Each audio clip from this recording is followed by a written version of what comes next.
Olá, estamos de volta com o nosso Boa Noite Investidor. Hoje, sexta-feira, dia 1º de setembro. Como sempre, fazemos um relato dos acontecimentos durante a semana, tanto aqui quanto no exterior, os principais fatos econômicos e também os fatos políticos que certamente dominam as preocupações, pelo menos dos investidores por aqui. Eu começaria dizendo que tivemos uma semana bastante complicada para a definição de tendência dos mercados de risco em todo o mundo.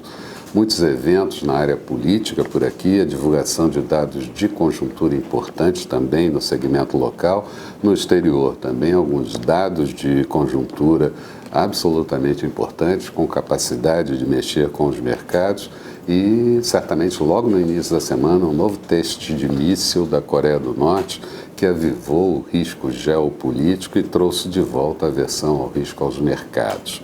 No cenário local, o clima político ficou bastante tenso, com votações importantes acontecendo no Congresso Nacional e também em comissão. Não podemos dizer que o governo foi derrotado em seus pleitos, mas certamente continuamos com o problema de aprovações muito sofridas e também muito demoradas. No apagar das luzes da semana e até do prazo, o texto base de alteração da meta do déficit foi aprovado, mas depois de muitas obstruções da oposição, alguns destaques foram empurrados para a votação na próxima terça-feira, dia 5 de setembro. Atraso também na formatação do novo refis. Parlamentares depois parecem ter chegado a algum consenso e, junto com o governo, de prolongar o refis até o próximo dia 29 de setembro e o governo aceitando agregar menos receitas. O governo esperava 13 bilhões, pode ser que agregue uns 8 bilhões e certamente um mau passo para o atingimento das metas de déficit fiscal estabelecidas pelo governo. Não abordamos sequer a reforma política, porque essa não teve consenso e até o que tinha consenso deixou de ter ao longo do período e não andou nada durante a semana.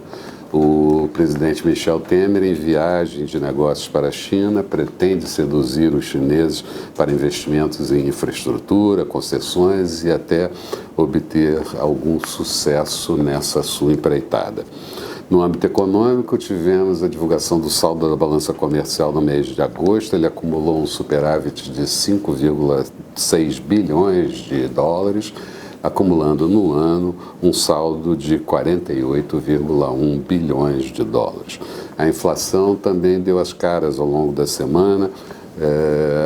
O IGPM de agosto registrou uma alta de 0,10% contra a anterior de negativo, uma deflação de 0,73%, e com isso a deflação acumulada no ano está em 2,56% e deflação também em 12 meses de 1,71%. O Banco Central anunciou um déficit primário no mês de julho de 16,1 bilhões, acumulando déficit em 12 meses de 170,5 bilhões. O déficit nominal do ano atingiu 286,4 bilhões, significando 7,69% do PIB. Só as despesas com juros, pagamentos de juros, montaram a 235 bilhões de reais. A dívida bruta segue aumentando e aumentando até de forma bastante rápida, representa agora 73,8%, quando no mês anterior representava 73,1%. Nem é preciso lembrar que esses foram os piores dados coletados desde que a série é calculada. O IBGE também anunciou que a taxa de desemprego pela PNAD contínua no trimestre encerrado em julho ficou em 12,8%. Somos agora 13,3 milhões de desempregados e as vagas criadas, o grande responsável, pelo menos por um terço, foi o setor público e cresceu também o emprego sem carteira assinada, emprego de baixo salário. O dado mais importante da semana foi certamente a divulgação do PIB referente ao segundo trimestre. uma expansão de 0,2%, com destaque absoluto para a expansão do setor agropecuário em 14,9%, mais o dado negativo, a indústria encolhendo meio ponto percentual. Mais negativo ainda a formação bruta de capital fixo, com menos 0,7%, taxa de poupança em 15,8% e taxa de investimento em 15,5%, muito baixa, e isso compromete o desenvolvimento futuro da economia. Nos mercados por aqui, muitas oscilações intra e entre pregões, com os investidores estrangeiros alocando em agosto, faltando ainda um dia para o encerramento, até o dia 30, recursos da ordem de 3,2 bilhões de reais e acumulando no ano 11,2 bilhões de reais.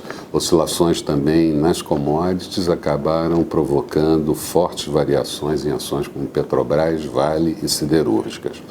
No cenário externo, o grande destaque negativo fica por conta da Coreia do Norte, que dominou a preocupação dos investidores em todo o mundo, do disparo de mísseis passando por território japonês e mostrando que pode efetivamente atingir a ilha de Guam.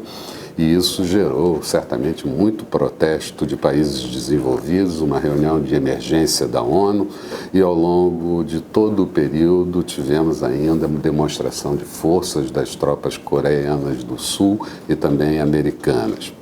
Na economia, no mercado americano, bons e maus dados foram anunciados.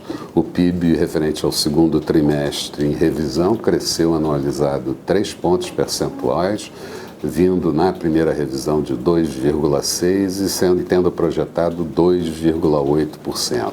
O payroll, a criação de vagas no setor público e no setor privado, esse ficou aquém das expectativas, foram criadas 156 mil vagas no mês de agosto e a taxa de desemprego ficou em 4,4%. A inflação medida pelo PCE, gastos com consumo, mostrou bom comportamento, cresceu 0,3% no segundo trimestre, gastos com consumo crescendo no mês de julho 0,3% e a renda crescendo 0,4%. O presidente Donald Trump e seu secretário do Tesouro Mnuchin falaram muito sobre a reforma tributária, gerando emprego e criando espaço para a economia crescer até mais do que 3%, falando também num trabalho conjunto com o Congresso para aprovar até o final do ano a reforma tributária, reduzindo impostos para as empresas. Tivemos ainda o secretário do Tesouro falando que trabalha em conjunto com o FED para melhorar a regra Volcker sobre taxa de juros e política monetária. Na Alemanha, tivemos dados positivos sobre a economia, mas as vendas no varejo referente ao mês de julho caíram 1,2%. Angela Merkel continua na liderança folgada para as eleições do final de setembro, mas ainda não consegue formar o seu gabinete, pois não tem maioria. Lá, o desemprego permaneceu estável no mês de agosto em 5,7%. Na zona do euro, taxa de desemprego também estável em 9,1%, mas por lá a inflação subindo para 1,5% anualizada pelos preços ao consumidor, o CPI. Já a União Europeia deu indicações de que não houve progresso decisivo em mais uma rodada sobre o Brexit, a saída do Reino Unido da União Europeia. Na China, o índice de atividade PMI oficial de agosto mostrou uma expansão da indústria para 51,7 pontos, mas o segmento de serviços encolheu para 53,4 pontos. E eu lembro que acima de 50 pontos mostra a expansão das atividades. No Japão, produção industrial encolhendo 0,8%, pior do que o esperado, que era uma queda de 0,3%, mas as vendas no varejo crescendo 1,9% anualizadas para o mês de julho. Tivemos ainda a divulgação de índices de atividade no segmento industrial para diferentes países, todos eles acima de 50 pontos e todos eles mostrando expansão, inclusive em relação ao mês anterior. Resumo do período: o índice Bovespa terminou com uma alta de 1,20% na semana. Durante a semana, chegamos a bater um recorde que não acontecia desde o ano de 2010, novembro de 2010, em 72.216 pontos. No último dia da semana, uma alta do índice Bovespa de 1,54%. O Dow Jones encerrou a semana com uma alta acumulada de 0,79%. E o Nasdaq com uma alta de 2,71%, e esse batendo recorde histórico em número de pontos. O dólar, na semana, teve uma queda de 0,32%, moeda americana cotada a R$ 3,145. O último dia da semana, uma queda de 0,13%. Falando um pouco das expectativas para o próximo período, a próxima semana também apresenta-se como bastante complicada para a aferição de tendência. Vamos ter a divulgação de gastos com consumo baixo nos Estados Unidos, que criou uma expectativa de que a taxa de juros possa não ser elevada no mês de setembro. Não existem pressões de salário também, não existem pressões de inflação, mas certamente mantém aberta a possibilidade do Banco Central americano começar a encolher o tamanho do seu balanço a partir do mês de outubro.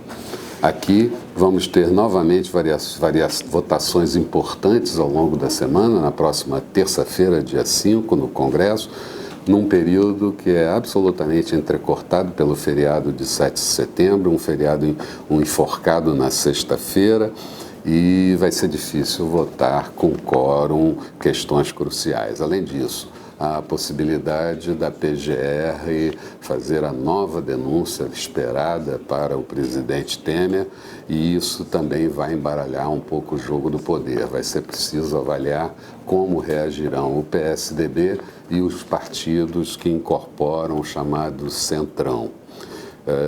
Certamente vai custar muito em termos de emenda ao presidente, e provavelmente sai um pouco mais caro do que saiu a ter cortado a primeira denúncia.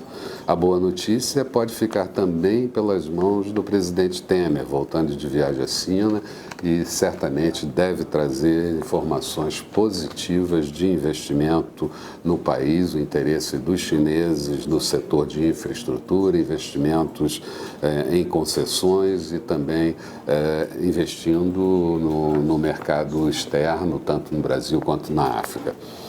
Igualmente, é preciso estimar que a economia global vai seguir e definitivamente em recuperação, o que certamente mexe com a precificação dos ativos de risco em todo o mundo.